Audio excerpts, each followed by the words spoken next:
Hey everybody, this is your right geek, honorary man king, and leader of the Awkward Cough Squad, here with number one Marmaduke Fan to talk Iron Man. Say hello, number one Marmaduke Fan. Hey, hey, Hey, howdy, how? hey. And if I Oh, don't see you guys yeah. before Christmas, Merry Christmas. Yes, Merry Christmas, Merry Christmas. um, we're going to start, first of all, with the most recent Iron Man that just came out, the new Iron Man. And then we're going to finish the live stream with a couple more issues from Tales of Suspense, just to have some fun with some of the old, silly Iron Man of the Silver Age, and we'll go from there.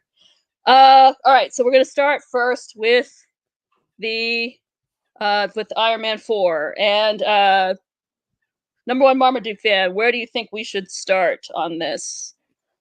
Well, I don't think Or the where would writers you knew like where to they start? should start. I don't think the writers of this comic knew where they should start with it. So it starts with Yes. creepy like prayers being whispered into Patsy's ear, and immediately cuts Yes. to Iron Man getting interviewed about James Rhodes being kidnapped. And everybody who's read this comic, including me and you, thought, wait, Yeah. did we just like not Wait. pay attention last issue?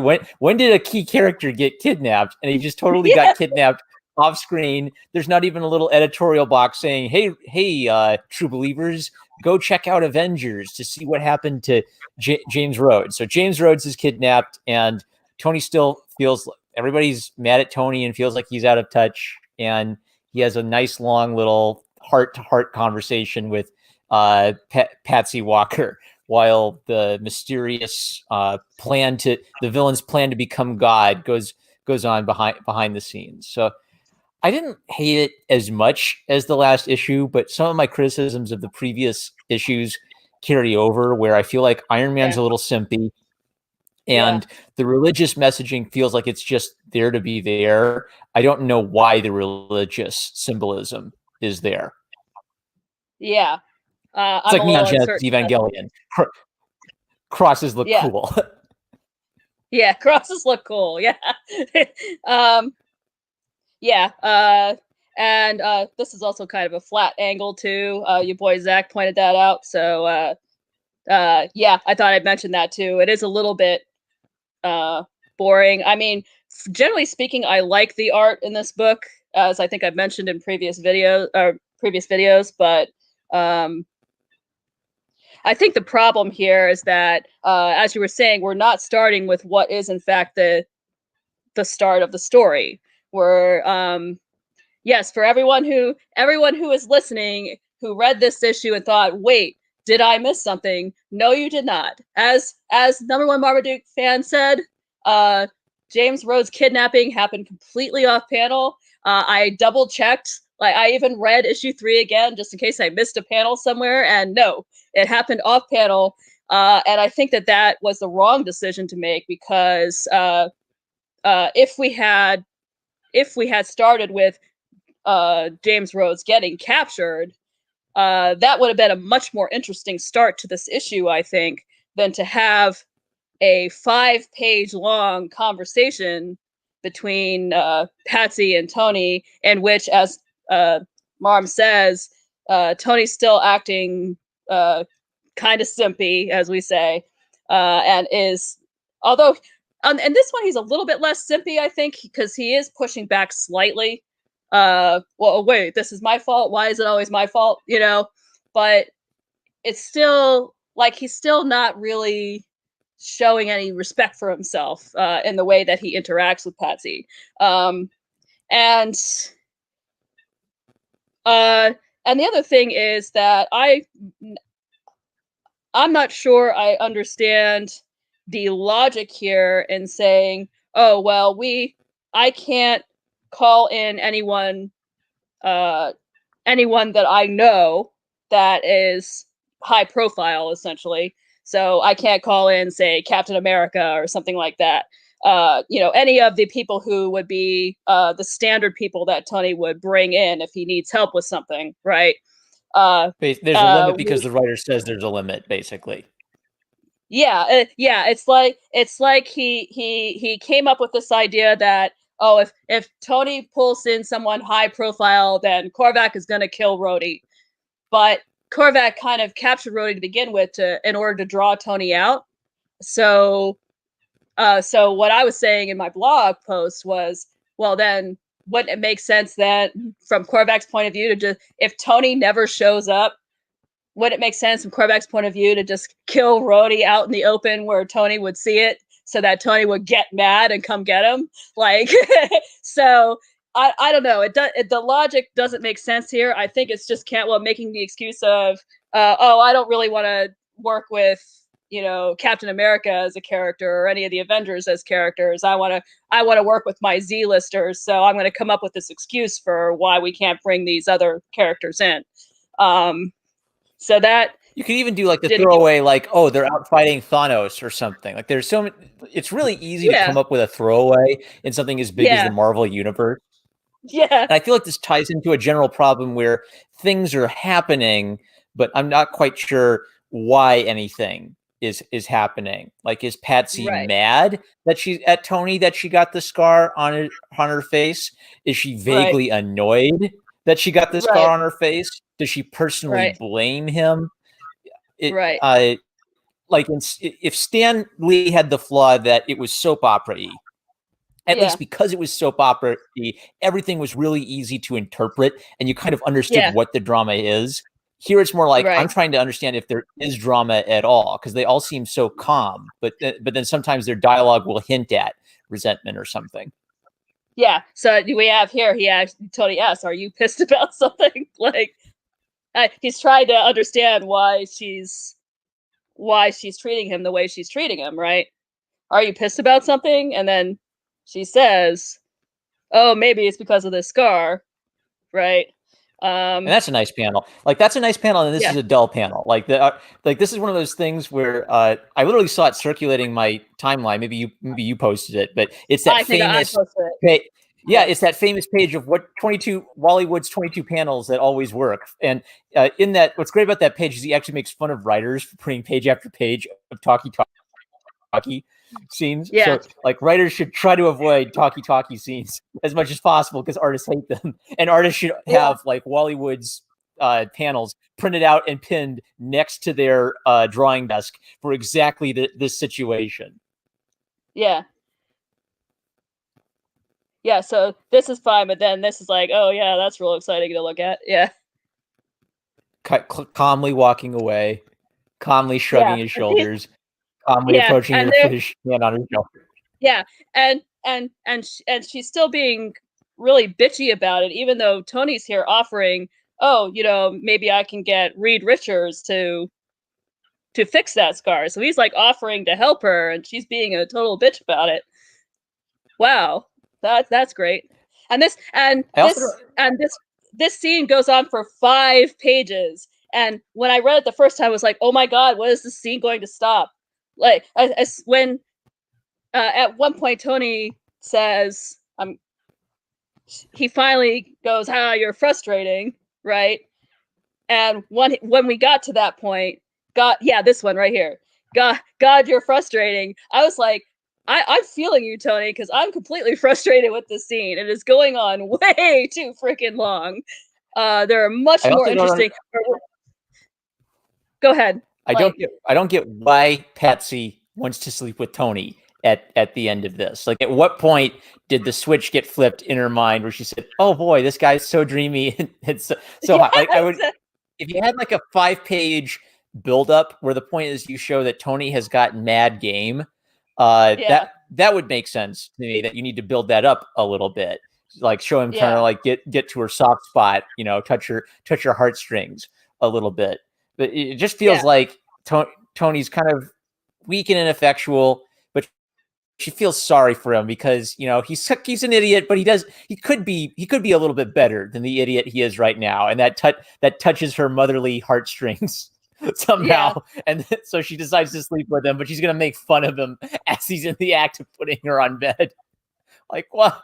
Oh man, sad horn. What you're talking about. I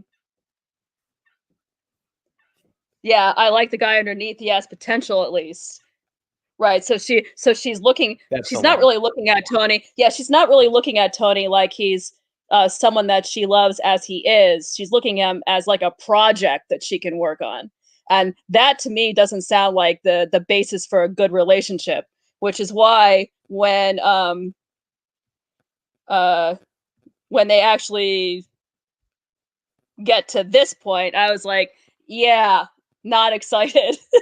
Not excited because yeah, as you were saying, it's not like that we just spent 5 pages explaining why that would actually it like I think what Cantwell is trying to do is like the there's a thin line between love and hate thing, but it just does not work the way he's executing it because like you said, there at no point do we see Tony showing any game, which by the way is out of character for Tony because Tony does have game. Yeah. Just FYI. I mean, that's one of the things that Stanley established from the character from Tales of Suspense number 39. He had game. Women loved him. So Animal magnetism. So the fact that, as you say, he's acting all simpy and ineffectual and isn't really standing up for himself all that well. It doesn't work. And when we get to this point, it's like, yeah, I'm not feeling it. Why would you want to kiss him? You think that he's terrible. It doesn't work. One of the things I was thinking of while reading this is they keep taking these characters back a step so you can have drama. So Spider-Man has a marriage, but if Spider-Man's married, he's not a cool single guy. So we've got to erase the marriage so he can be a cool single guy. Which means like there was a period in the 60s where, like there was a good period of time for sordid love affairs. Yeah. So, and I feel like these characters should have the thing that everybody loved about the Avengers movie was Tony Stark as a stable dad. So I feel like you have these characters mature, they kind of move past their, hectic, wayward youths, and they become the stable dad characters for the next generation of Marvel heroes. But instead we got to keep them all single and having love affairs. But now the love affairs aren't even sexy anymore. Yeah, exactly. And it's not even staying true to how the character has been established in the past either. So so this goes on for 5 pages. By the end of it, I was like, yeah, I'm done. The Friends theme song plays. Yeah, exactly. What are we going to get to? Hey, we're on a break. We're on a break, yeah. All right, and then we get back to the actual story. Do you understand? Explain something to me about this sign. Do you think this is just like the writer being cutesy or trying to make a point? There is a party. Everyone is there. like I feel like the writer just Googled weird church signs to put on, but that doesn't feel like a very Catholic thing to put out what's clearly a Catholic church. Quite. There is a party. Everyone is there. Yeah, I'm not sure. I think that was just weird church signs. I didn't really see anything extra deep in that, honestly. My eye just kind of passed over it, to be honest with you. We have this extended scene of Rhodey resisting mind control. And I guess this whole sequence or back and forth sort of, it says, okay, my story is about religion, but I don't know why religion. Like, I'm not even offended. I'm not like saying, oh, this is using Christian imagery. I'm so offended because I'm just thinking, why is this even here? What point are you trying to make, if any at all? Because I get the theme that the guy wants to become God and he has a God complex. So I guess that would be kind of interesting. Like the guy who has a God complex is sort of thinking about, classical religious symbolism, but then he'll like reference the Apostle Paul specifically. Like, why would you care who the Apostle Paul was if you're a madman trying to become God? What is the writer trying to make a critique of religion? Is he trying to say that science is a new religion? Why is Rhodey praying? There are things here that look like they're supposed to have symbolic significance, but none of them really build to anything or say anything. So I can't even be offended. I can't be offended by it even because I don't know why this is happening. Right, and that's kind of been a problem with this run in general. Is there'll be a sequence that has the possibility to be interesting or offensive depending on which way the writer is going with it, but you can never tell which way the writer is going with it. So so I'm like, I don't know what I think about this. This could be like in the last issue when you had the teachers objecting to the fact that Tony showed up and talked to the kids about, magnetism and stuff like that. And I'm sitting there going, this could be a really trenchant satire on the follies of our education system, or it could just be more dumping on Tony. I don't know exactly which way the writer is going with this. How am I supposed to respond to it? And I think that that's been a problem with the entire run so far in general. Is we don't there's a lot of ideas that are being thrown on the wall, and they don't seem to be congealing onto some central theme or idea that we can grasp as readers. Where exactly is he going with this? This is something where maybe knowing the characters really well helps. I'm just throwing an idea. Imagine that you did some research and you found out that Rhodey was a Christian, right? So if you knew that Rhodey was a Christian, then you could have some kind of thematic back and forth between the two of them, where, I don't know, it could be like a Christian villain, a Christian hero. And so that contrast becomes the way you make some kind of point about why the villain's a villain and the hero's a hero, right? But without that kind of unity, it just becomes Rhodey says something tough about how the scales aren't going to fall from his eyes, which is it's referencing Paul. Okay, I don't know why. Yeah. I don't know why, but okay. Yeah, on the but so it's like there's some underlying ideas here that just aren't being developed fully, I don't think. So the idea of Korvac wanting to be God, he's a madman who has a God complex. And then, last time we talked about how Tony also has kind of his own Messiah complex that comes from that deep sense of guilt and responsibility. And having an antagonist that has a God complex against a character who has kind of his own Messiah complex could be interesting if it's developed fully. But the writer just doesn't seem to be handling the ideas in a way that is clear, or that seems like it has a direction. We need to see it acted out. Like this was a neat panel that you're highlighting, because it's sort of showing that Korvac, his appreciation of religion is sort of condescending. He appreciates religion as mere mortals trying to grasp something that they don't understand, and he sees himself as ascending to that divine plane within his own. Like it's a classic villain archetype, wanting to become God. And I actually just made that 2 and 2 connection when you pointed out that we're contrasting this with Tony maybe having a messianic complex of wanting to save everybody and blaming himself for everything. So it's sort of, and I kind of want to give the writer time to have it play out and show it, but in a comic format, you don't want the epic religious speech just sort of floating out in the middle of nowhere. Like everybody gives the villain his big dramatic monologue at the conflict with the hero for a reason, because then the hero gets to hear it. They get to yell their philosophies at each other while they sword fight. Here it's just sort of placed in the middle of like a quiet scene of the villains hanging out, waiting for Tony to show up. Right. And and this is supposed to climax in the next issue. So I think you're right. I think that Korvac's ideas about whatever his ideas are about religion and God and mortals groping for something in the dark, something that they can't possibly fathom.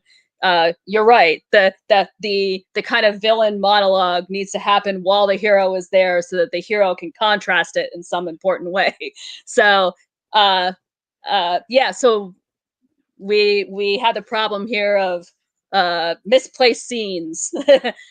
Misplaced scenes that need to be in other issues, I suppose.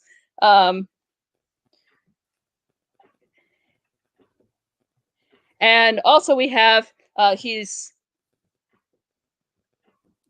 also looking for the world ship too.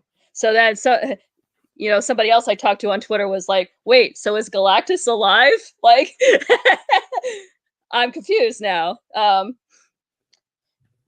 So the ship of Galactus, he's looking for the ship of Galactus. So is Galactus still around, or is it just the ship? I'm a little bit confused there.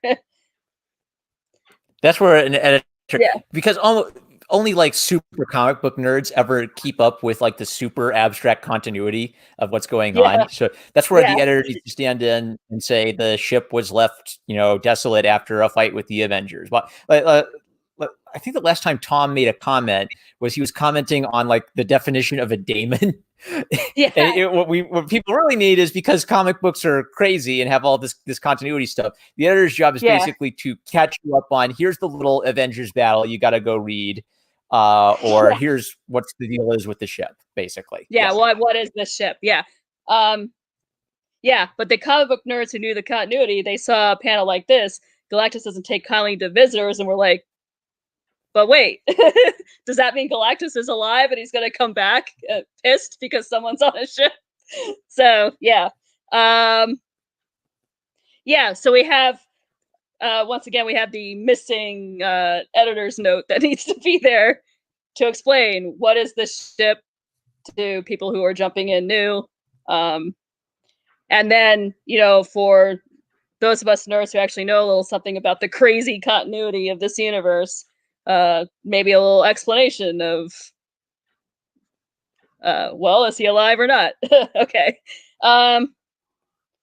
And but one of the upsides of this scene is it does make Rhodey look like a badass. Yeah.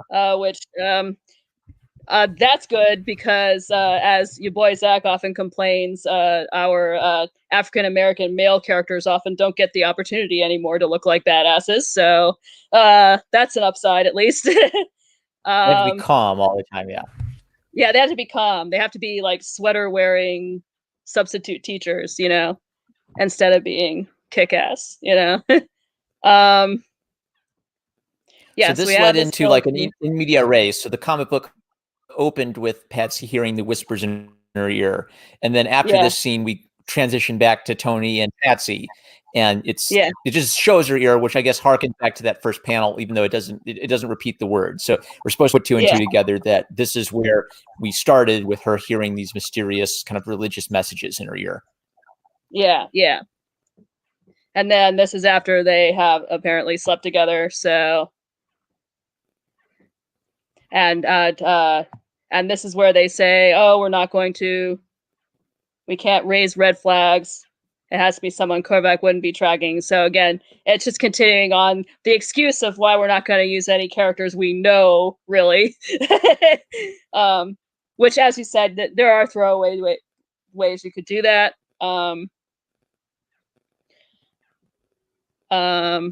Yeah, so we're back to she's hearing again. Yeah. What's going on? I can hear him. And you noticed here that you thought the colors made a mistake in this panel. Right. So that's supposed to be the bed, but it's flesh colored, so it just looks like he's sticking his butt out. Oops. So they're willing to draw Tony's butt, but not the feminist butt. Like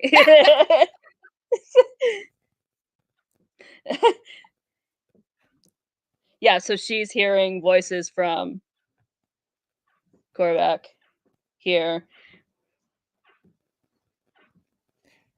Now, I'm not super familiar with Patsy Walker's backstory, but I guess the writer did do a good job communicating that she's had issues with voices in her head before. Hearing voices in her head before, yeah. I am not super familiar with it either, but I was able to grasp that there was an issue that she had in the past about that. So, good on the writer for that. Yeah, I was good on the writer for that. That helped catch me up. Yeah. Yeah. So, but this is different. This is not, imaginary voices. This is the guy's actual voice whispering to her. Something's happening. Yeah.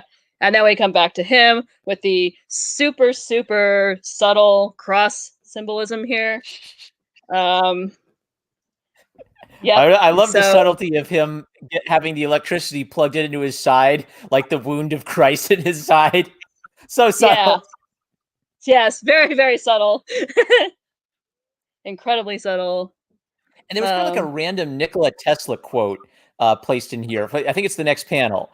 It's coming up So soon. Yeah, they're right yeah, there. Yeah. it's this thing where he's trying to use like a dramatic quote, and a dramatic quote can be a good way of establishing a theme. But here, it's right in the middle of the story, which is weird because you almost always put these dramatic quotes at the beginning of the story, and Yeah. then it's a dramatic quote about scientism in the future connected with this very obvious religious imagery. And so again, like, what is the quote there for? I think I noticed one in like an old, like 80s comic where it would be something like about the tragedy of life, and then the story is Yeah. very tragic, right? So there's like, oh, I Yeah. get it. That quote has to do with that theme. This, it's like, okay, Tesla says the present is theirs, the future for which I really worked is mine. So that sounds like Tesla talking about posterity or thinking about the future. So his work in science relates to like giving a gift to the future, and that's his legacy, right? But then Yeah. what's that have to do with what this guy is doing? He's trying to become God, but is he trying to establish some kind of great legacy? Connect your themes together so that the Yeah. dramatic words actually have the dramatic words have to connect to something that people understand or connect with. Right. Well, and it's interesting about see, my brain is pulling up now that this orientation towards the future is mine. Um, that orientation towards the future is actually a feature of Tony Stark as a character too. Um, that is his principal concern throughout much of his canon is securing the future, or making things better for the future of mankind. Um, that is in fact one of his major motivations. Actually, is how do I make the world better for the future. So the fact that we're now bringing up this concept of the future could be connected to Tony Stark,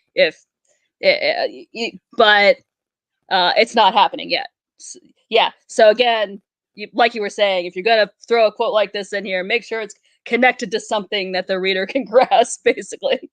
Um, and yeah, and here you go. This is what you were talking about. The super subtle. It's plugged into his side like the wounds of Christ. Yeah. And the cross imagery, of course. They need to get a couple So plugs. They need to get a couple plugs and just jam them into his hands and feet, just to really yeah, send the point home. just to really be clear that this is what we're going for. Yeah. um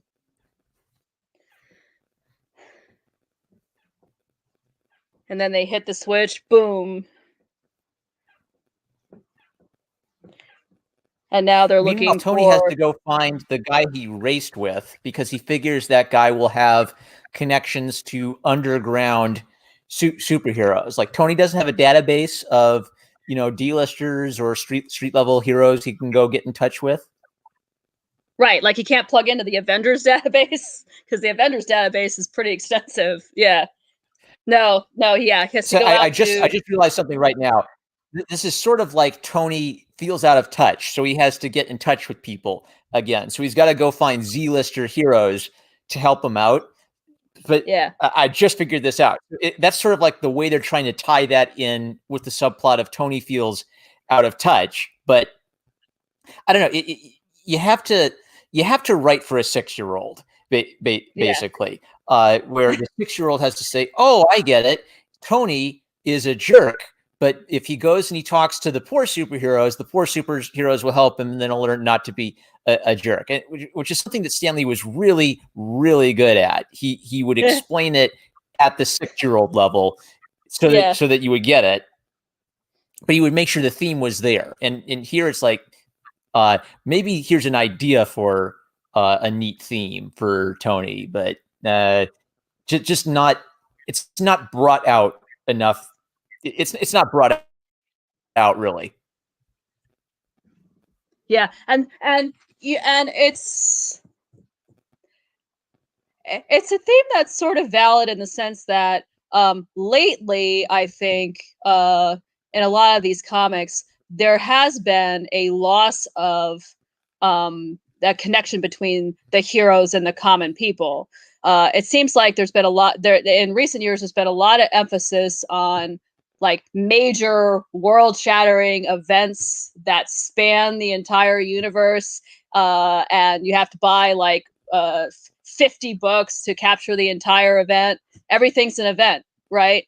And there's no and it's all like cosmic earth-shattering stuff. It's not the heroes connecting to the common people that they are supposed to be there to protect. So the idea of a hero feeling out of touch, I think, is a valid idea. But the way you get back to that is you go back to, or the way that you address that is you go back to the things that Tony would do in the old comics.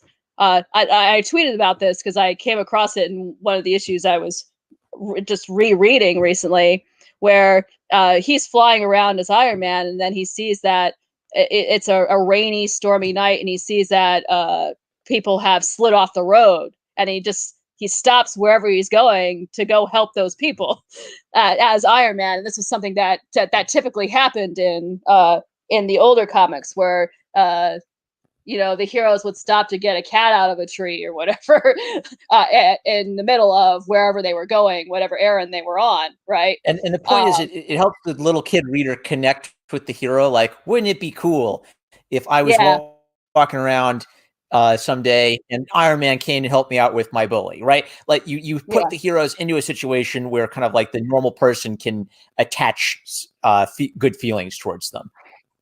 Right. Right. So we hook up with the guy that he raced with in issue 1 here.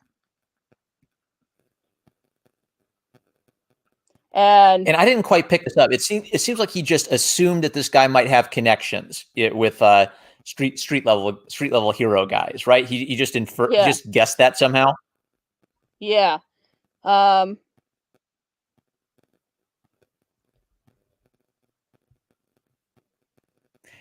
kind of like the little thing that he has glasses that let him read sign language without learning sign language. Like for him, it's easier to invent something like that than to learn sign language. That's a great gag. Yeah, well, that's pretty Tony. Yeah, so that works.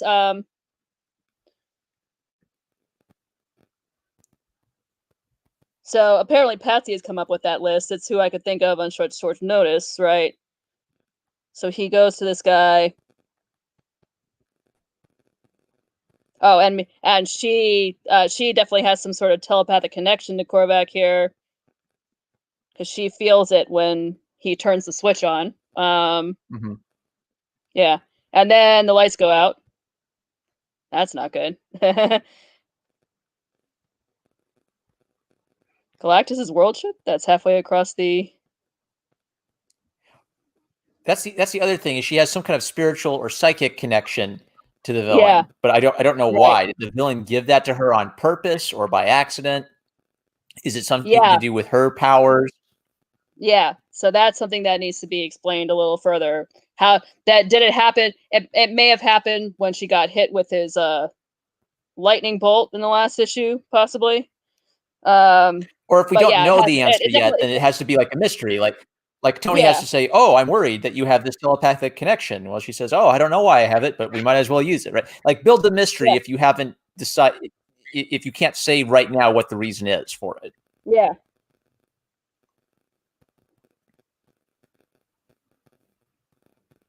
So we see him leveling up here. Korvac gains his sort of he gains control over every electron on Earth, basically. Yeah. So he's leveling up, and Tony, meanwhile, is looking for this guy. Halcyon is his name, I think. Halcyon, yeah. Halcyon, okay. Yeah. Find me these people. Again, a pretty long conversation build-up just to recruit this guy. Like, I like the idea of recruiting a cool underground guy to help him out, but do two panels of just back and forth before the bad guy shows up. Right. And then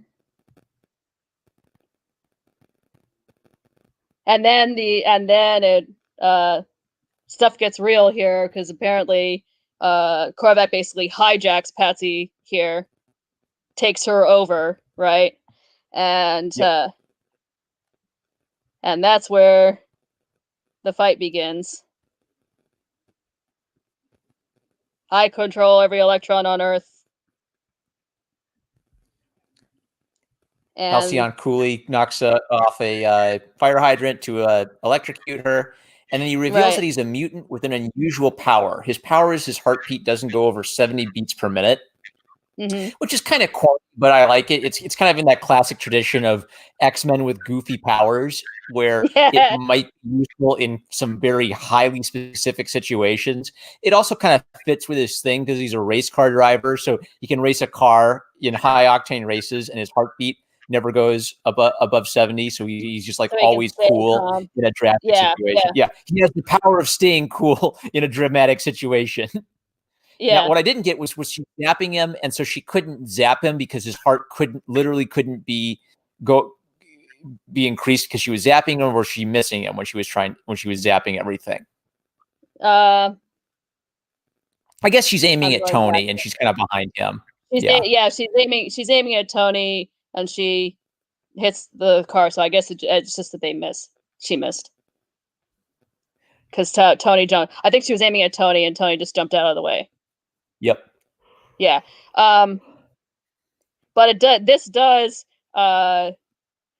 this issue does violate what I refer to as Zach's law. Your boy Zach often says, and I think he's right about this, that if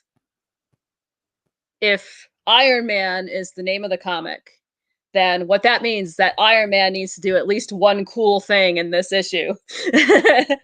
Yep. And we don't have that happen here. We have Rhodey being a badass, resisting 3 controller discs. We have even this new Halcyon character, or Halcyon, whatever, however we pronounce his name. He gets to be this cool badass who stays calm in the middle of a firefight. But the entire time in this issue, Tony's just basically ineffectual. It's a couple of scenes from a potential Iron Man Netflix show, is what it feels like. Yeah, it does feel very much like that. So I think maybe the problem here that we may be running into is the fact that everyone is writing for the trades now. So what would have in the 1960s or 1970s era been something that would have been covered in like 3 pages is now like a whole issue. So the super extended, super drawn out storytelling means that we get these issues in which everything is very talky and the hero doesn't really get an opportunity to do anything super cool. So that was another kind of problem with this issue. But it looks like the next issue is going to be the actual climax of this opening storyline here. So so maybe, I don't know, maybe we'll actually start to see some of the things that we're noticing that don't seem to be gelling yet. Maybe it will all come together. We hope. It's been a meh. It hasn't been a like horrible book. It's been a meh book. So if you have a really good ending to a meh book, at least I feel excited for the next thing you're gonna do. Yeah. But like I don't even hate this book. I just don't I feel like I'm gonna forget about it in a couple. Yeah. Oh yeah. I read that. Yeah, it's gonna kind of slide out of your mind, like you didn't read it at all. Reading it is like not reading it. Yeah, and I'm kind of where you are too. It's not. There are things about this run that have pissed me off, as previous videos have revealed, but it's not actually the worst Iron Man book I've ever read. That's one thing I will say. To this particular creative team's credit, I have read worse Iron Man books than this. So, so yay, I guess at least they have that in their corner. All right, any other final things you want to say about Iron Man 4 here before we move on to our old comics? Decent artist, needs to add a little bit more pepper to his compositions, but I really like the I guess like the subtlety of like how faces and figures are drawn. There's maybe kind of like a nice, I don't know, three-dimensional layering going on in the black and white art. So that's pretty Yeah, neat. I guess the final takeaway is don't do a big pretentious theme if you're not going to have the characters act in ways that bring out that big pretentious theme, so that we got to see them doing yeah, something that yeah. hints at why this theme is so important to the story. Right, right. Yeah, agreed there. And agreed on the art too. I think, like, I wonder though about the art, how much of, because I've seen in some of the previous issues, we have seen from this artist some very good, very dynamic panels, that uh like when he is in that fight that Arcade was masterminding in issue 2. um those panels there were quite good. Yeah. But I think this artist might be hamstrung a little bit by the writer being so talky. I think that gives him, that kind of limits what he's able to do. Like how does an artist make 5 pages of talking between Tony and Patsy look dynamic? That's a question that I would have. So it may be, as far as the artist is concerned, there may be kind of an interaction going on between the writing and the art that is kind of hamstringing the artist to some extent. Because I know based on what I've seen so far that he has the capability to draw things that are in fact incredibly dynamic and interesting to look at. So, all right, so that is Iron Man 4. Let us move on. Ba-ba-da-ba-da. Ba-ba-da! Tales of Suspense number 40. It's not even a comic book named after Iron Man, but oh boy. Okay, something that occurred to me is something Stan Lee used to do is if there was going to be a change, he would have an entire story where the reason for that change was a subplot of the book. So if someone's costume was going to change, he'd have them think, oh, this is stupid. My costume's causing me problems. I've got to fix my costume. And then they Right. fix their costume. And then they say, oh boy, I'm so glad I fixed my costume. Now my problem is fixed. So it's sort of like It's done. Yeah. anticipating people getting mad. Yeah. So if the fans would get mad, they could say, well, the hero, it makes sense for the hero to do it. And it would actually help you kind of like I wouldn't get mad if they changed the costume, if they explained it so well. Yeah. Yeah. It's like Sherlock Holmes. Sherlock Holmes doesn't just say smart things. He explains to Watson how he figured out his brilliant deduction by looking at the mud on the shoes, right? Like they don't just change the costume. They have Iron Man think in his head, oh man, this is stupid. Women and children are terrified of me. I've got to fix this drab, ugly armor. I'll paint it gold so I look like a knight in shining armor, right? Brilliant. Right. Right. Yes. Okay.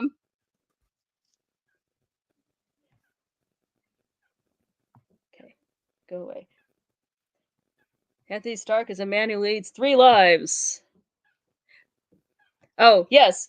So the first thing that I wanted to that we decided we wanted to talk about when we were in the pre-show is how Tony Stark is going to defeat the commies. So Tony Stark is going to help the American forces defeat the commies with the power of roller skates. Because Powered this by is the microtransistors. yes, I love those. I love the microtransistors. The little miniature transistors and magnets of the 1960s are so great. They're like they are the excuse for everything, and Tony loves them. They're like his children. So in some later issues, in future videos, we're going to see panels where he says, "Fly, my little transistors," and things like that. Like Yeah. it's awesome. So So It's we kind of have interesting that basically both this book and the last book we read have this element of futurism and, oh, technology yeah, is going to be so different in the future. yeah, But in the old books, there's kind of like a childlike quality to the futurism. yeah, Like there's going to be super powered roller skates in in yeah. the future, and that would be so cool to have super powered roller skates, and it would help That can the go 50 American miles an army hour. fight Yeah, communists. yeah, yeah. Um, they have tiny transistor-powered engines to drive the skate wheels. Woohoo! Um, whoosh, whoosh. Now the infantry can now transport itself on the highways without trucks. This will revolutionize troop movements. And yeah, so yeah, this is a good expression of what you're talking about here. No, General, just a scientist who realizes that the boundaries of science are infinite. So we have, so in the 60s, you have this kind of childlike optimism that that that science is going to save the day. Um, uh, There- yeah. Oh, go There's ahead. also a nice theme that they spend about one page for each part of Tony's life. So one page for Tony as a scientist, one page for Yeah, Tony as a ladies' man, and then yeah, superheroing. Yeah. yeah. So then the second one is Anthony Stark is a ladies' man. He's a sophisticated millionaire playboy whom beautiful women adore. Um, so this is what I was talking about before when I said that the current run of Iron Man is forgetting that Tony Stark does have game. He has massive game. Women love him. That's been established from the very beginning. So we have here, I'm mad about you, Tony. Why don't you come to Monte Carlo more often so I can see more of you? For business reasons, my sweet. And we have, Though I guess he's not sleeping around much since nobody can see him without his shirt off, or that would reveal his secret identity. yeah, So he's a yeah, G-rated playboy. He just likes to go on dates with beautiful women. yeah, G-rated Playboy, yeah. Yeah, your investments probably all wear skirts that are dying to marry you. So yeah, so he dates around a lot. Yeah, but in this era is definitely very G-rated. Um and yes, because he is wearing the plate now, he actually can't get physically intimate with anybody. Like Mhm. unless he wants a secret identity revealed. So it's and he can't actually um this is something that comes up here. We're going swimming, and he says, and he has to bow out because he's wearing the plate, so he can't go swimming. So he's basically cut off from some aspects of his former life um, because of I couldn't go swimming. I can never appear anywhere bare chested because I constantly wear this iron chest plate. So, yes, the implications that has as far as him being able to playboy in the sense that we in the 21st century would understand a playboy. No, it's definitely very G-rated playboying going on here. He's dating a Yeah. lot of women, but he's not sleeping with them. um, he's got a date with an electric cord. One of the major aesthetics of Tales of Suspense, Tony having to run to plug himself in, which I love that too. Just as other men plug in their electric shavers for the morning or evening shave, I must Yeah, constantly charge up this plate, which gives my continued life to my heart. Kind of like Stanley, like he, he's writing a lot of words to make absolutely certain that a little kid understands what exactly is happening. yeah, And it kind of underscores the tragedy. Like it's treating his powers as a disability, and yeah, what's underscoring it is that he can't really be love a woman the way he would want. He can't really marry a woman or treat her the way he would want to treat her because of this constant thing that he has to take care of. right. And I have said in many videos and many streams that this was the thing that when I started reading the Iron Man comics, why I was able to connect so hard to the comic book character is because of the fact that this superpower that he has does in fact come across as a disability. It comes across as um, it basically what he's wearing is an iron lung, and Yeah.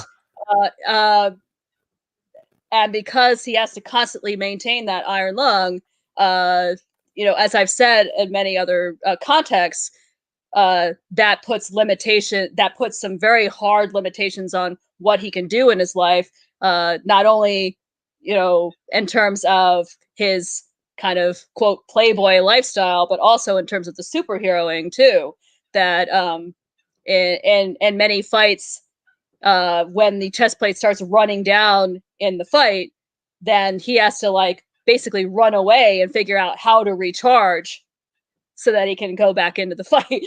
And as someone who has a chronic illness, that was something that I related to on a very personal level. The idea that at some point your energy is just going to stop and you're going to have to go and recharge. Yeah. So there's a definite I don't literally have an electric cord that I have to plug into a socket, but there's still that personal connection there for me.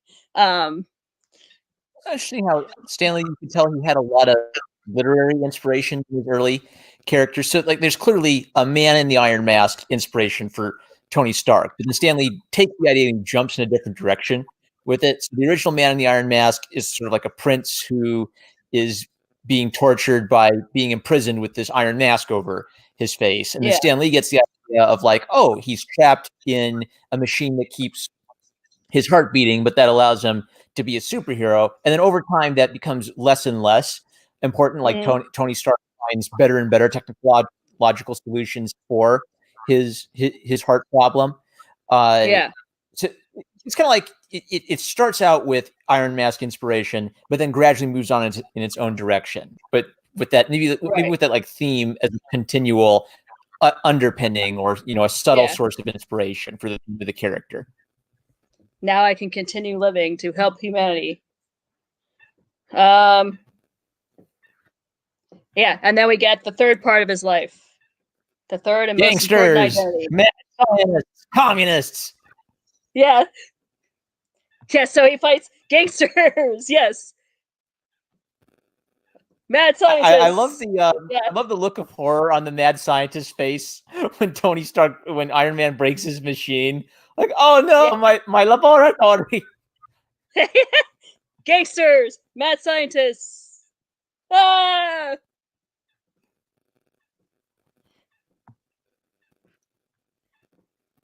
And Tony finds himself in one of the classic situations where disaster happens while he's out and about as Tony Stark, so he's got to sneak away to change his outfit. And there's like this cool thing where his microtransistors let him shrink his armor so he can hide it in a X-ray proof suitcase. No one would ever suspect. No one would ever suspect that he would be carrying Iron Man armor in that. Right? Like his scientific genius is part of what lets him be a superhero. He's ahead of his time. Yeah, it's it's actually central to his heroic identity, and that's when we get to the first Melter issue. That's what the first Melter issue actually hinges on, is in order for him to defeat the Melter and the Melter's first appearance, he has to use his brain. And there's a lot of emphasis on, well, it's not my armor that makes me who I am, it's my brain. So, so we have, a secret X-ray proof compartment containing my armor. Yep. Which can be shrunk up basically to the size of, something you can fit in your wallet. Essentially. Like it's going to be like shrunk to a postage stamp or something. Yeah, something like that. But then we have here's where we underscore the theme of why he needs to change his costume. Everybody thinks he looks terrible. The little children cry and run to mommy when they see him, and he's like offended by this. Oh, dang it! I didn't realize this. I look like a monster. And in the Mark 1, he actually does look pretty intimidating. But oh my god, everyone's like, oh, look how horrible he looks. Mama, save me from the ugly man.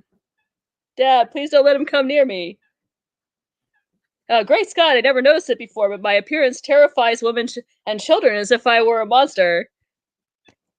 And I love this because it just shows that it shows in this era that Tony was connected to. Again, we've been talking about the connection to the common people, right? Here we see him actually demonstrating that he has that connection and saying, well, okay, if I want to help them, I don't want to scare them at the same time. So what can I do about that? So so he says, why didn't I realize it before? In this drab iron costume, I'm a frightening sight to the very people I want to aid and protect. They know I'll fight their enemies, yet they instinctively shrink away from me. And he sees and that as a bad kind of thing. lumbering in that panel. Yeah. And I think that was deliberate, right? He's this lumbering, kind of scary looking machine. I must remember to alter my costume so I don't look like a walking nightmare. Yeah, so this explains with these tigers or these leopards. Sorry, fights with a collection of big cats. Right. So it's kind of like classic stuff, like using his technology. Yeah. So gangsters, mad scientists, and leopards that have gotten loose at the circus, right? That's what he fights. A childlike universe is always full of terrible catastrophes, which it gives the plot reason is it gives the hero something to do, but it also adds some like fun to the overall universe because something is always happening that the hero needs to intervene, where the hero needs to intervene. Yeah. Oh, and we have this interrupting story here. Hold on one sec. Oh, that's neat. They have the letters and things, right? Yeah. Oh, that's one of those old Peck stories. Okay. Yeah. Yeah. Yeah, because he was there's other things in this issue besides the Iron Man story, because this was, tales plural of Suspense. So yes, we have him fighting these big cats. Yes, and we have surrounded. This calls for one of the many attachments my metal body is equipped with. So he's using these suction cups and turn on my transistor-powered air pressure jets. So we have suction cups and transistors and air pressure jets. Again, it worked for the chameleon to imitate Spider-Man. Yeah. So we have again this kind of beautiful childlike. Look at all the neat gadgets I have. This is how I'm going to get out of this situation. I timed it perfectly. And then he electrocutes them without hurting them. It'll just take the fight out of them. Yeah, now twist a small rheostat, stepping up the electrical currency in my metal body. That should give you the surprise of your toothy lives. Brute. This won't injure them, but it'll take most of the fight out of them. Yes. Yeah, They're I don't want to hurt everyone. them. Don't worry. Iron Man doesn't hurt cats. I just it's not their fault. We're just gonna. But it taught me something. And again, after he finishes the fight, he remembers what he said he was going to do. Now that he's taken care of the problem, okay. Yeah. Now that I'm done with that, now I got to go fix my costume. And so he asks the woman. And that was another thing that you pointed out on Twitter. Yeah. I got to change my costume. Isn't it good that women are great at costumes and things being beautiful? I'm so glad women know that stuff.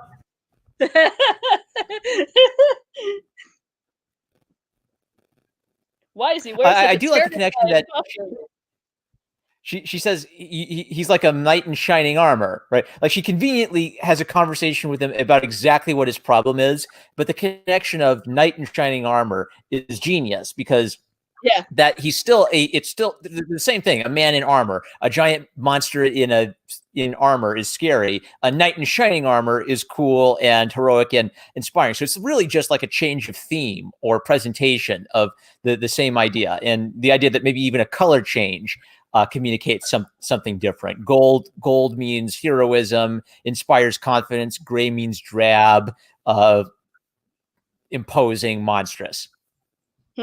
And FYI, the connection here with the knight in shining armor is something that carries through the canon too. That is, in fact, the thing that that Tony would like to be. He, in fact, you'll see there are issues in Volume 1 where he gets kind of transported back in time to the land of Camelot, and oh my God, does he have the biggest crush on King Arthur? Like, King Arthur is one of his role models. So it makes this is kind of establishing the sort of groundwork for those kind of stories that happen later. That is what Tony wants to be. He wants to be that knight in shining armor. There's kind of that romantic subcurrent beneath that that drives him as well. Why doesn't he wear golden medal? Why not, indeed? And so he goes golden. Then, when people see his golden armor, they won't panic. They'll know he has a heart of gold and an appearance to match his golden deeds. You know, Marion, I wouldn't be surprised if Iron Man himself were to get the same idea. Yep. Yes, but asking a woman, that's just classic and so great. I also like that he uses untarnishable gold paint, so that explains why he never gets it dinged up or banged, because it's untarnishable, of course. Right. Marion's brainstorm about turning Iron Man into a knight in shining armor is a honey. Okay, I'll coat every visible part of my costume with untarnishable gold paint. Wow, what a difference. Leave it to a woman to figure out an attractive appearance. Yes! Once again, leave it to a woman to figure out an attractive appearance. Yes.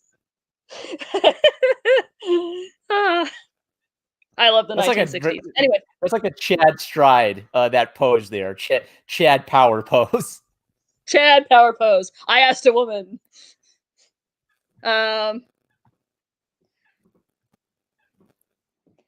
So after that kind of like little interlude to kind of explain the costume change, the adventure starts with a mysterious town being surrounded by a wall, and no one's really sure why. Yeah. So the town has completely cut itself off from the rest of the world.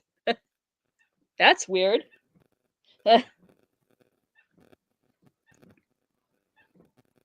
So now we're getting to see Tony doing a little subterfuge or a little, I guess, spy work to investigate. And his micro transistors help him again because they let him drill his way into town. Because I've noticed he has a tendency of saying, they might have a wall around it, but I bet they don't have a wall underneath it.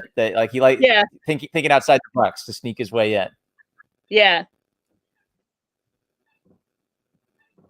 Yeah, so he's digging under the wall, doesn't go all the way down. So he uses his little transistors to dig underneath the wall. Right? Why did you put up that wall? We cannot answer you by order of Gargantus. If we disobey, we die. Gargantus. Kind of has like a nice, warning kids about Adolf Hitler kind of theme to it. Like a tyrant hypnotizes the whole town into worshiping him. Yeah. And they're all throwing rocks at him. That crowd's not normal.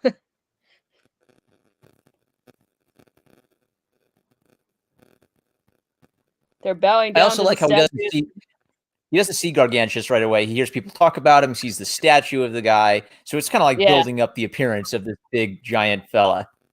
Yeah. So we have that positive aspect to it as well. There's Iron Man. Get him.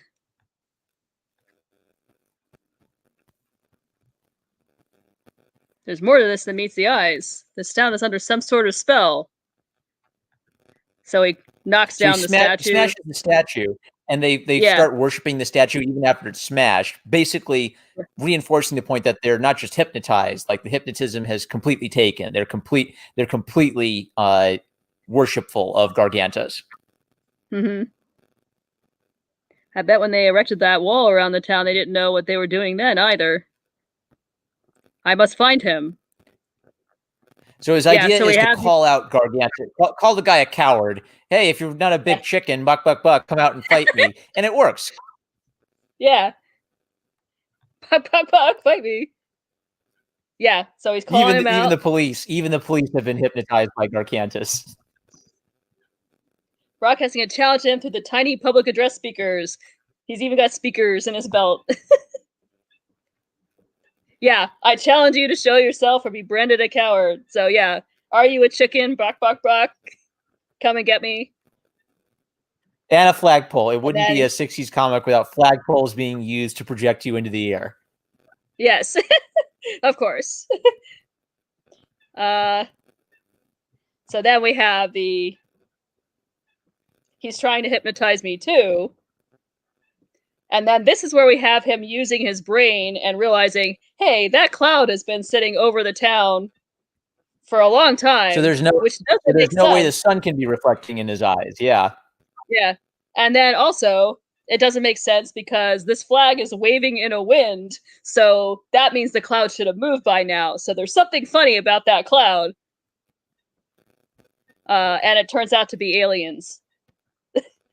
And they don't tell you right away. Yeah, they don't tell you right away what it is. You just see that Tony Stark is thinking about something and why something is wrong to set up how he figures it out. He figures out the mystery later. Again, like the smart character, have the smart character explain how they came to their brilliant conclusion, and they will look super smart. Right.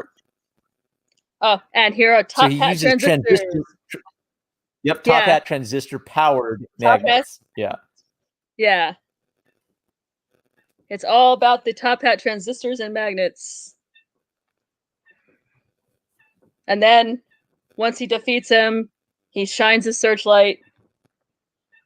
And there's the flying saucer.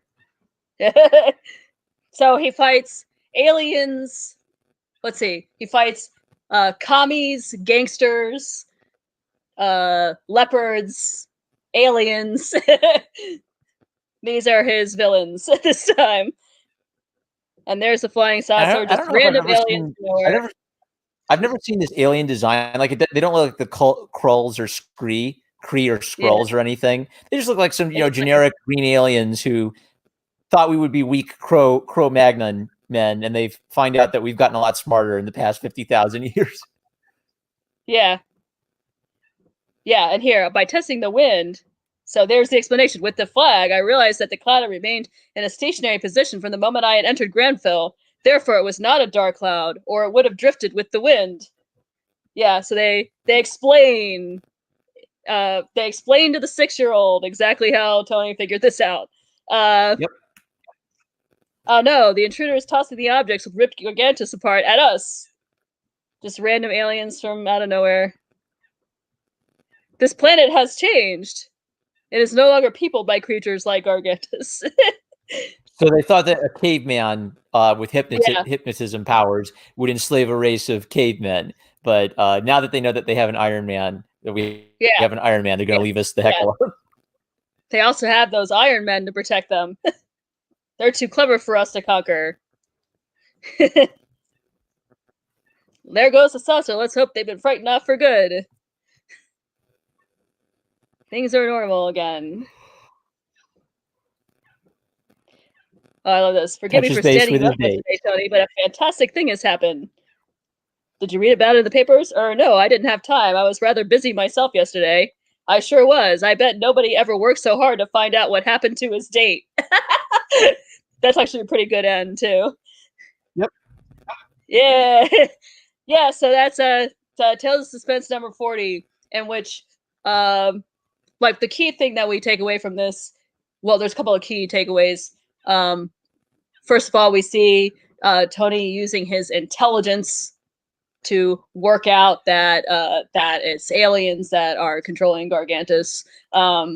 We also see the other key thing is the costume change, and the costume change is explained as Tony wanting to have more of a connection with the common people. So in a way, it kind of dovetails with what we were saying in the discussion of Iron Man 4. So we have Tony realizing that he has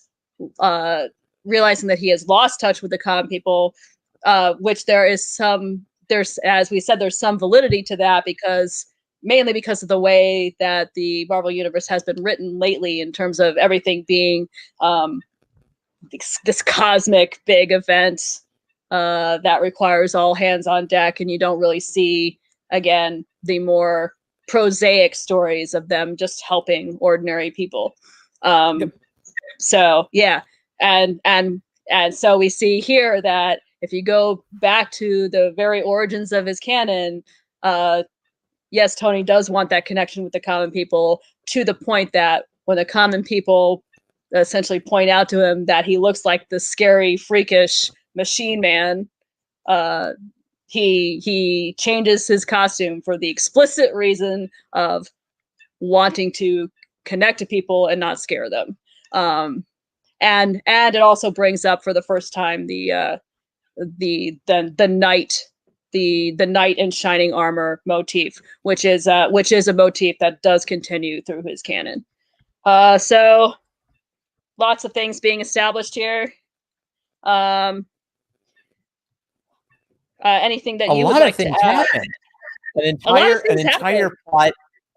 entire plot about fighting a caveman that turned out to be a robot made by aliens, and a fight with leopards that establishes a significant change in the character and a theme of the character.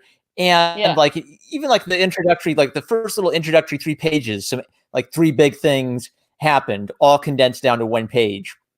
Basically just to say, yeah, this guy, he's this kind of guy and he's this kind of guy, but most importantly, he's a hero with a big problem in his life.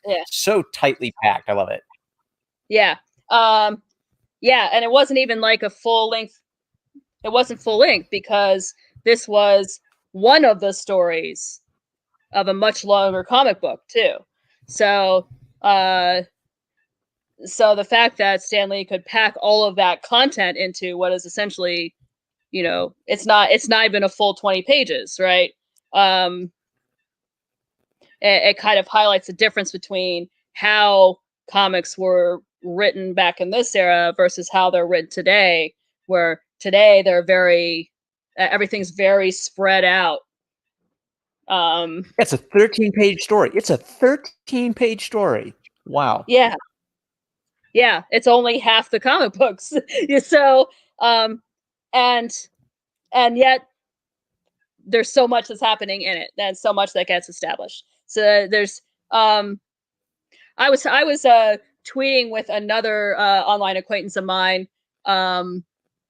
because he was responding to something that I retweeted about Brian Michael Bendis filling his comic book pages with words. Yep. And he kind of responded to me and said, Chris Claremont, people say that my stuff is wordy. Brian Michael Bendis, hold my beer. And I replied with, well, it's funny you should mention Chris Claremont, because actually today I just finished reading the Dark Phoenix saga. The thing about Chris Claremont is he is wordy, and a lot of the earlier comics are wordy. And I said, and I think that's because there were things that they couldn't do in the art that they had to communicate through the writing. But the other thing is that the words in these early comics mattered all the time. It wasn't like, the thing about Bendis's words is it's a lot of like jag-offy kind of fluff that doesn't seem to mean anything or move the plot. It's all like Whedon speak and crap like that. And it's not, but if you look at like a wordy Chris Claremont page or a wordy Stan Lee page, all of the words have a reason for being there. And it's not just a useless conversation or a useless Twitter speak that's filling up the page. There's actually something that has relevance in every bubble, essentially. So that's what I was saying to my other Twitter correspondent about that. And you can see, and this is a very good example of that, in 13 pages, there's lots of words on these panels, as you can see, but all of the words are serving a purpose they're establishing this character. They're establishing some of his central themes, his central motifs, and they're speeding up the plot in places too. Yeah, like it's okay. It's okay to tell, not show, if it's gonna help you skip like 3 pages of boring stuff to get to the good stuff. Right.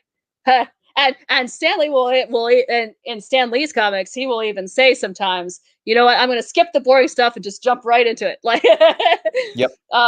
Yeah. Okay, so we were also going to talk about 41. So let me call that one up.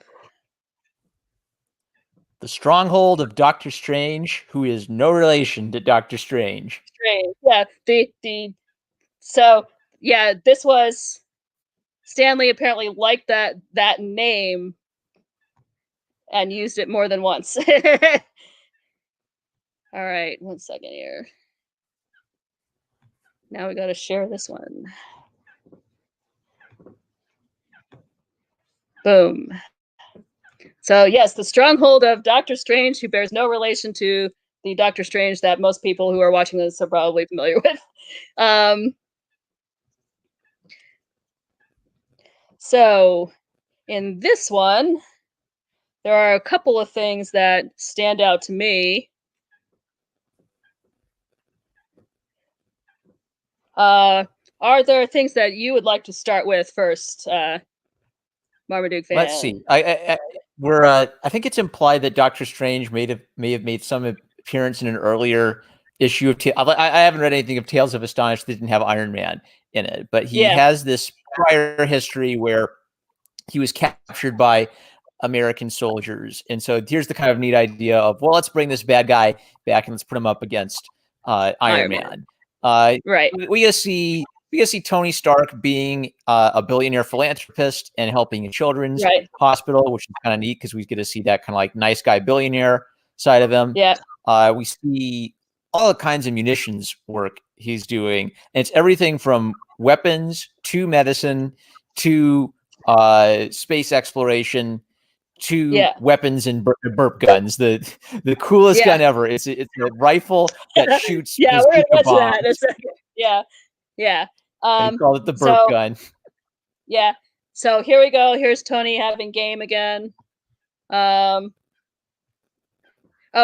he donated his check for $100,000, which was a lot of money in the 1960s. So now it's like, oh, okay. Tony's a ginger. He has no soul. And then I've contacted Iron Man to entertain the hospital children tomorrow. So, a few videos ago when I was getting mad over issue 2, and I said, two issues later, after he becomes Iron Man, we see Tony as Iron Man entertaining children at a hospital. And I was pointing that out that at the very beginning here, we're establishing that he is the nice guy, millionaire philanthropist, the guy who has that sense of noblesse oblige, that sense of I have resources that other people don't have. Let me use those resources for the benefit of the world. There's also the development because 1 issue ago, children were frightened of him. And so he comes up with the golden suit so that children won't be frightened of him. And instantly children idolize Iron Man. So one of the important reasons for having the characters like explain their thinking is that makes it totally believable now that children love Iron Man because he has knight in shining armor now. So of course children love him. Mm-hmm. That'd be a continuity error if it wasn't like if Stanley didn't have purposefully make it part of the plot for why kids will like Iron Man. Now you'd be weird that you would think that was weird. Yeah, exactly. So Lady Killer Stark is just an old softy at heart. He supports charitable causes and even has time to plan amusements for orphan children. Careful, doll, you'll make me flip my halo. Yeah. But Tony, I wish your other activities didn't keep you too busy to think of romance. I'm sure I can spare a few minutes for so. Yeah, so that this is Tony having game and being flirtatious. Established from And day one. his flirt has to do with what they're actually talking about. She's praising Yeah, him for exactly. secretly Yeah. being softy, and so he ties that in directly with his little compliments back. Now this is an interesting sequence to me. When she asks the question, "Don't you ever intend to fall in love and get married?" And then Tony's explanation for no is very, very interesting from a character perspective. So we have here, honey, no girl would want to marry an absentee husband. Think of the time I must spend managing my munitions plants all over the world. So we have a scene of him looking at his atomic naval cannons. Oh yeah, so we have so this is what you're talking about, where he's doing the munitions. Then there's my scientific research. He works on medical problems. So he's not just a weapons guy. He's also developing a flesh healing serum, right? And yep. Or a space problem. So he's involved with the space problem as well. And then here's the burp guns. And of course, I'm always trying to help the U.S. defense effort. Great Scott, Stark, your burp gun is obliterating pillboxes and blockhouses as if they had been struck by artillery shells. Yeah, so we're defeating commies with roller skates and burp guns. Which is, once again, the glory of the Tales of Suspense era. So he has these are artillery shells reduced to the size of 50 caliber machine gun bullets.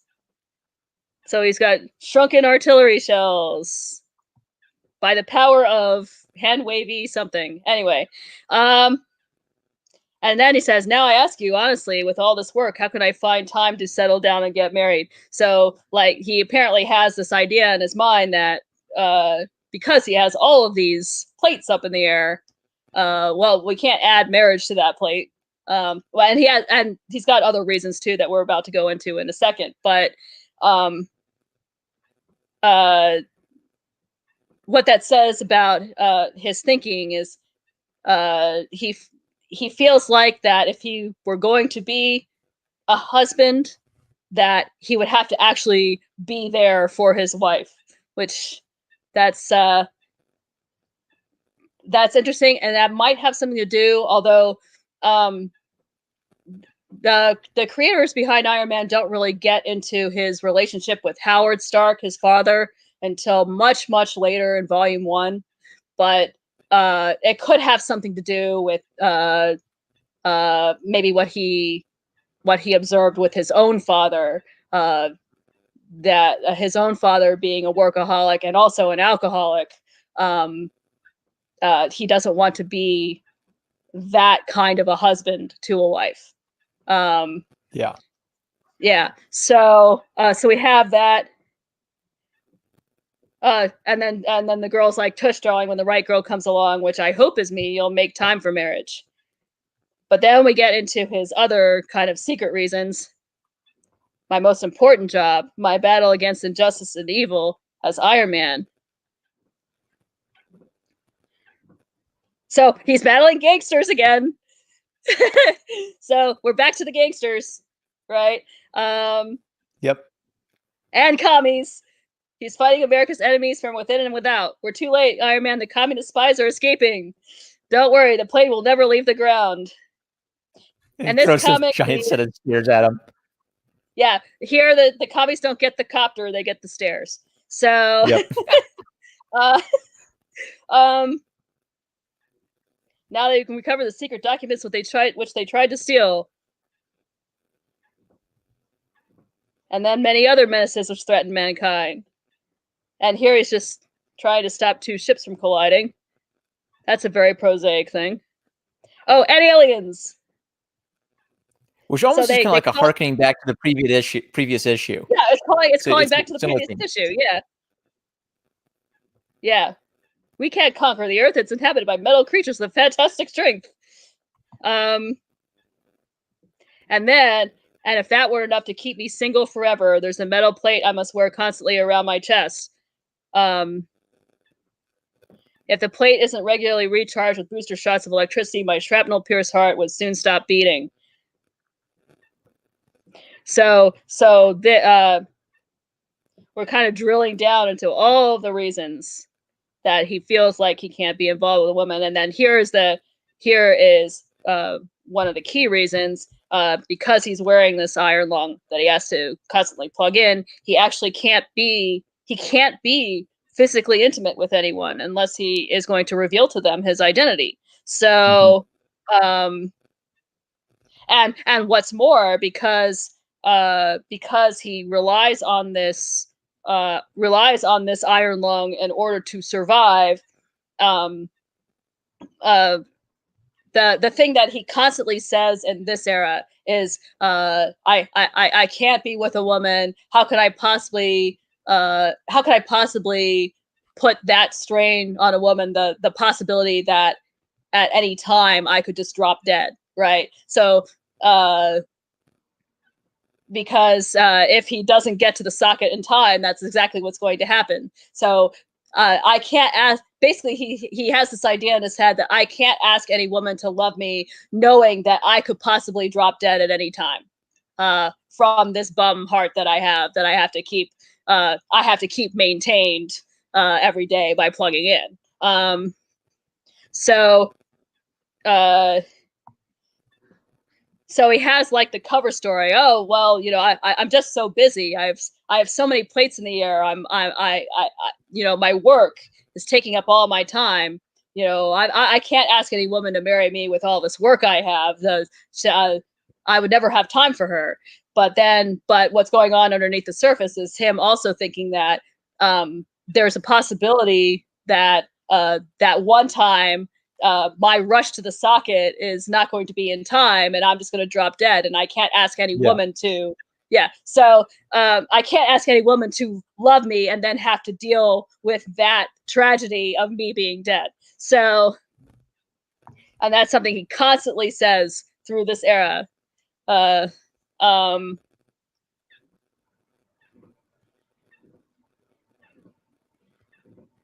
Strong sense of his own mortality. Yes, exactly. Which Spider-Man had. Spider-Man has that through his guilt over Uncle Ben. Tony has it over his own condition. Right, exactly. And then we get the scene here where, as Iron Man, and here we have the prose stories again. Yep. Let me just click through these. Yep. So here he's using his powers to juggle these automobiles here.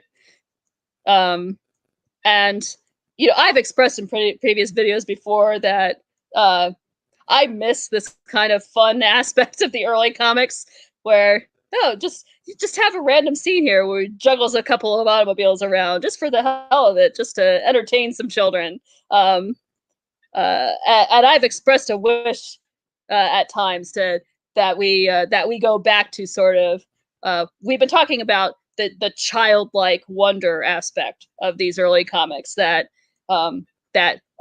Tony's technology allows him to do all these hand wavy things that to a child would seem spectacular, right? And I think that's something that you don't really find too much in the modern comics anymore.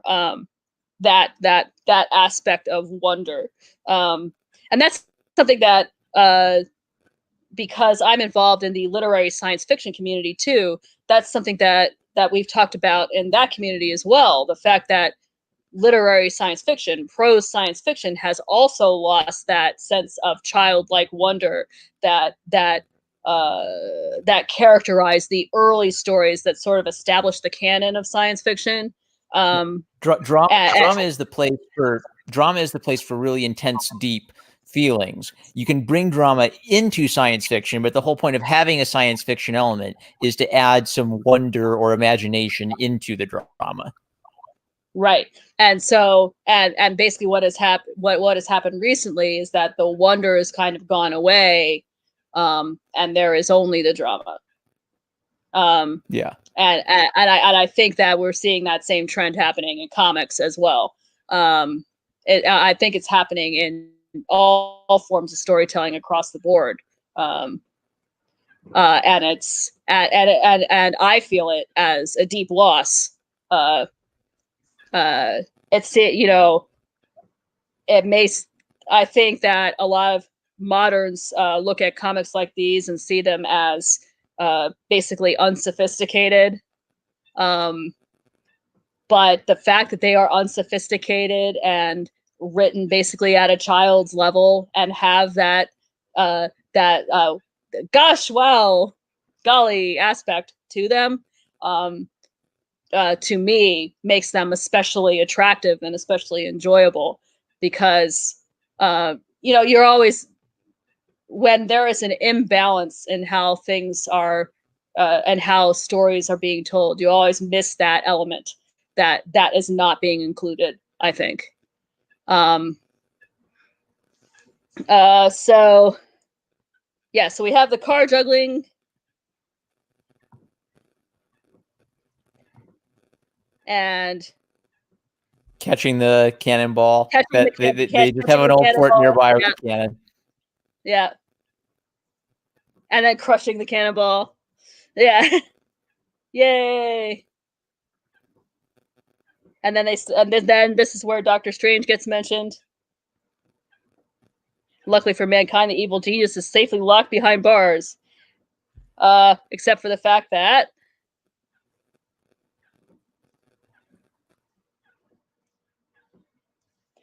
he knew that Iron Man would appear. So he's going to basically take over Tony's mind here. And he an intellectual villain for Tony. Yeah. Intellectual villain going up against the intellectual hero, right? And like the way that he puts things together sounds a lot like how Tony puts things together, right? I created this tiny electronic gadget by modifying common radio and TV parts. That sounds like something Tony would do. So there's the definite intention here is, okay, now let's put Tony up against a guy who's kind of like him, but evil, right? So that he fakes a dizzy attack.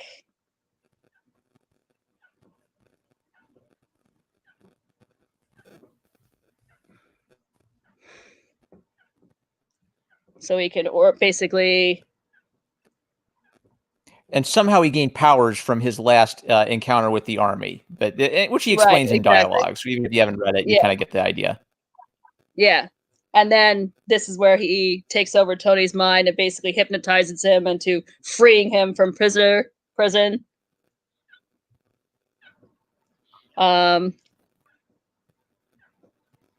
Which ticks Tony off, because that means that someone got in his head and made him do something he didn't want to do. Wait till Iron Man snaps out of the spell and realizes he engineered my escape. And then, yeah, when he comes to, where am I? I seem to have lost all memory of my actions since I left the hospital. What happened? Yeah, and then it ticks him off, right? Yeah. Dr. Strange must have cast a hypnotic spell over me, but if it's the last thing I do, I'll recapture him. I must redeem myself. Yeah. You know, there are future stories in which mind control comes up again, and we see again that Tony gets very, very offended when people take over his mind, which it goes down to the whole the sort of control aspect of his character, that he fears losing control. So so this is the height of that. This is hitting right at one of his central one of his central pet peeve, or not pet peeve, but like a central fear of his is losing control over his technology, losing control over his own emotions, losing control basically over his own destiny, essentially. So and kind of tie into a theme of maybe his power could be used for evil. So it's hard for him to trust someone else with the power of his technology. Yes. Well, exactly. Well, the whole point of, say, the Armor Wars storyline was exactly that. Was he saw that a villain that he had recently defeated was using technology that he designed, and he instantly thought, oh yeah, my powers can be used for evil. I cannot allow that to happen. So I must gather up every last bit of my technology and put it under my sole control, right? So yeah, exactly. Poor Iron Man, he feels like a fool. His pride won't let him rest until he gets even. Oh, and so Doctor Strange has a daughter.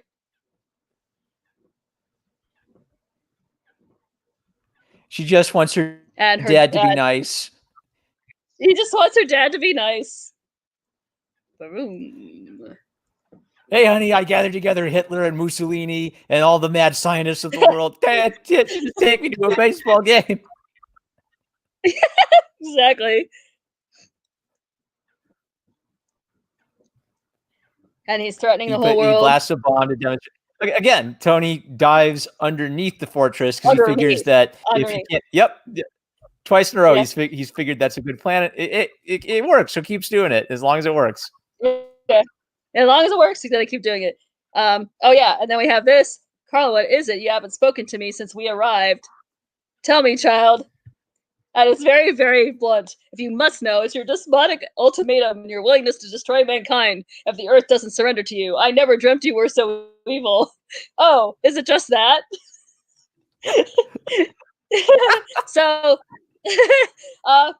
so it's not sophisticated or subtle in any way, but it's great. Like, it's just really very straightforward. But you don't know what you're saying. I've done it all for you. But Dad, can't you just take me to a baseball game? Right. Meanwhile, here comes Tony crushing through the wall. We meet again, Doctor Strange, but under different circumstances. You're not dealing with a hypnotized automaton now. Oh, and then I like this theme that the bad guy has electricity powers and Tony needs electricity to live. Yeah. So I love this. So this is your finish, Strange. I'm going to short circuit all your electrical equipment. You will be left powerless. But anything strong enough to destroy my devices will also destroy you. It will mean the end of you too, Iron Man. And this is what Tony says. We've all got to go sometime, and I guess this is as good a time as any. So, 2 issues after his establishment as a character, we already have Tony basically saying to a villain, ha ha, funny, or ha ha, funny that you think I actually care about my own life.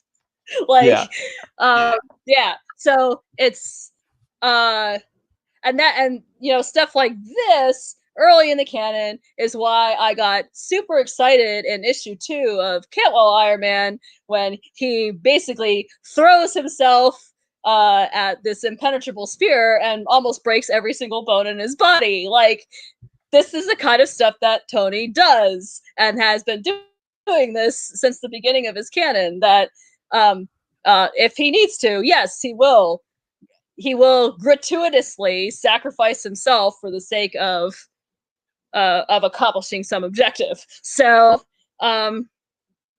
he did knock out the power source, and now he's disabled, right? So all of his electricity is draining out. Oh, I love this. There's no more electricity on the island, so writhe in agony, writhe. And meanwhile, the daughter realizes that she can throw a flashlight at him. And that might allow him to get at least some juice if he breaks it open. And he's there hurriedly trying to use the flashlight batteries to get some sort of spark going. More soap opera dialogue to underscore, Or soap opera. the good girl. Her dad just wants to commit genocide, and she just wants to be a good girl. It's so tragic. Yeah, exactly. There's nothing left to love. There's nothing left to love. You're so evil. Farewell. So we don't get to see I guess he's out there to cause trouble for Iron Man again in the future. But he went up against someone. He didn't actually use his electric powers on him. I didn't notice that. But he is nearly killed because of his disability. And the kindness of strangers at the last minute is what gets him out of his desperate situation. Yeah. So basically, without her, Iron Man's dead. So there's an added adventure element to it, but he doesn't feel like a weakling because he put himself into a dangerous situation heroically. It doesn't feel like he's a moron who needs somebody to save his butt. Right.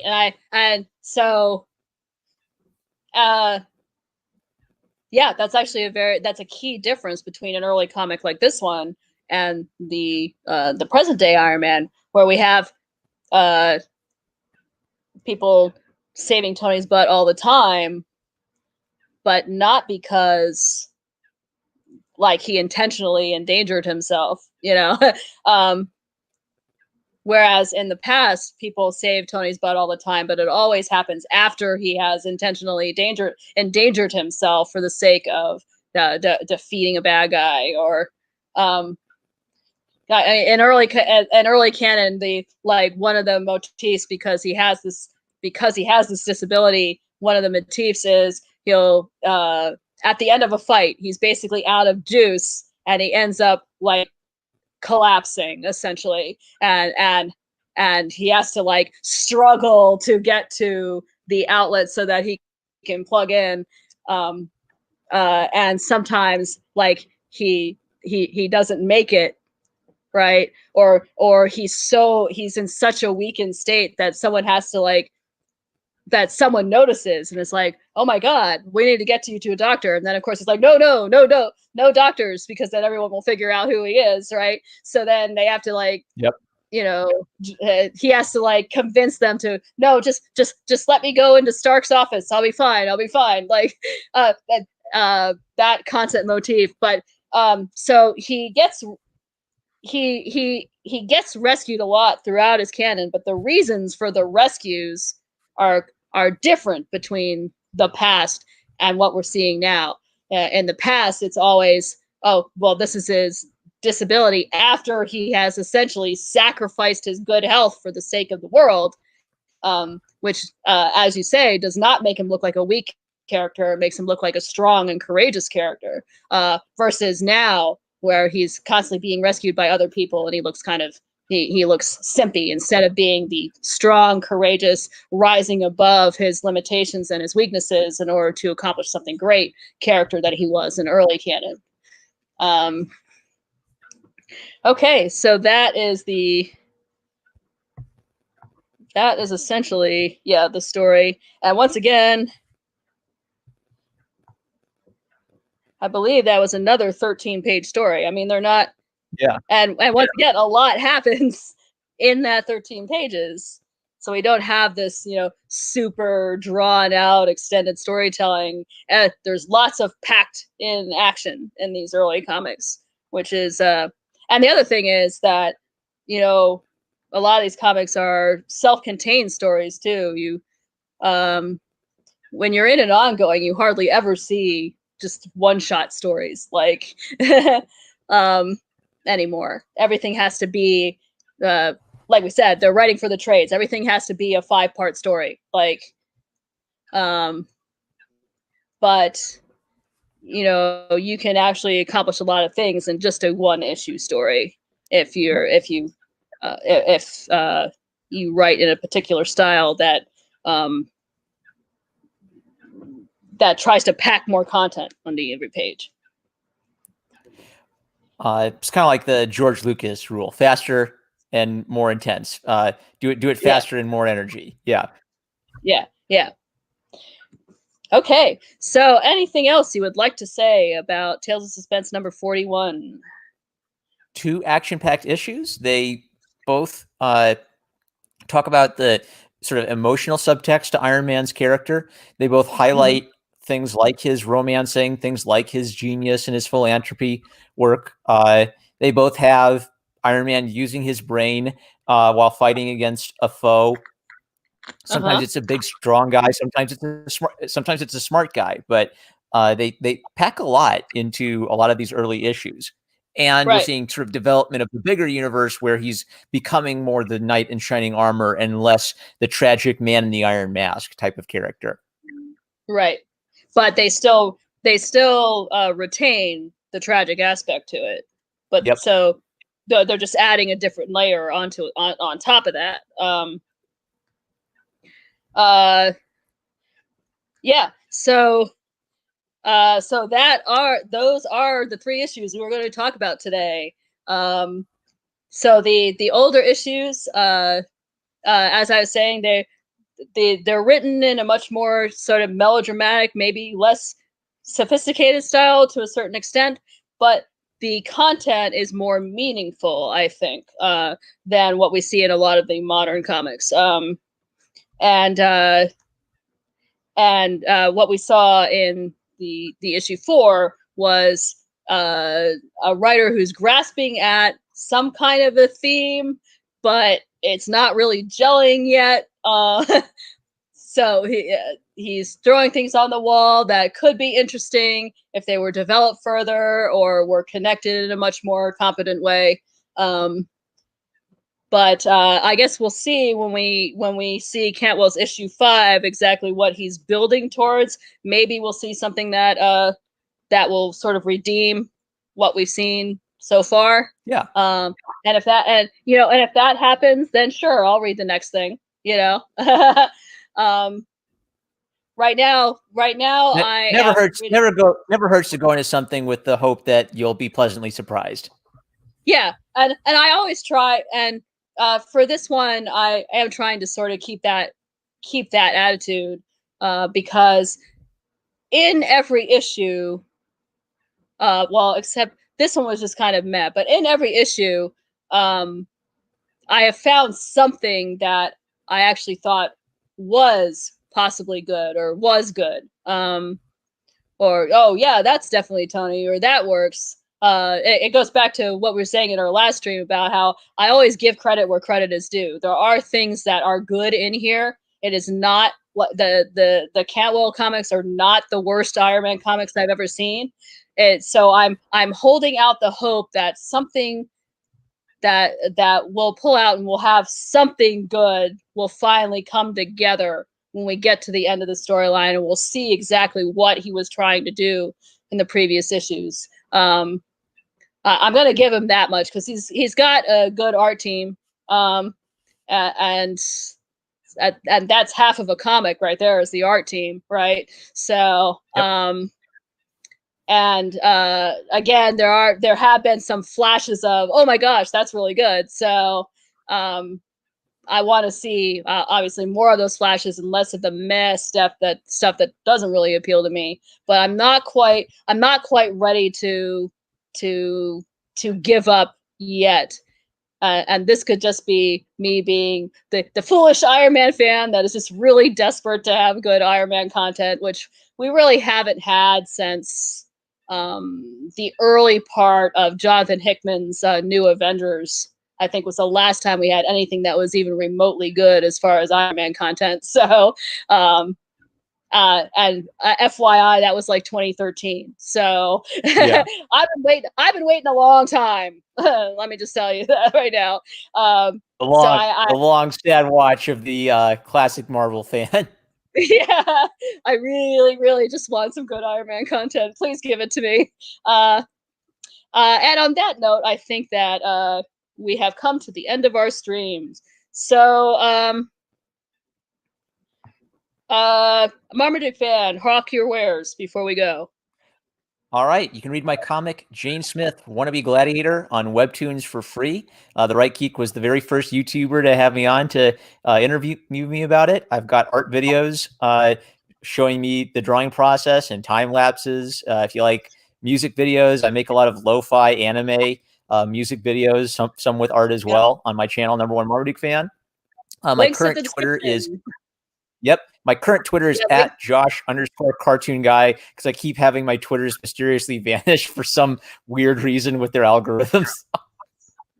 I swear I didn't do anything wrong, but thank you for having me on The Right Geek, and I look forward to chatting Iron Man more with you in the future. Sounds good. Thank you. Thank you for coming, and this was great, and I do hope to do it again. Bada bing, bada boom. Catch you later, true believers.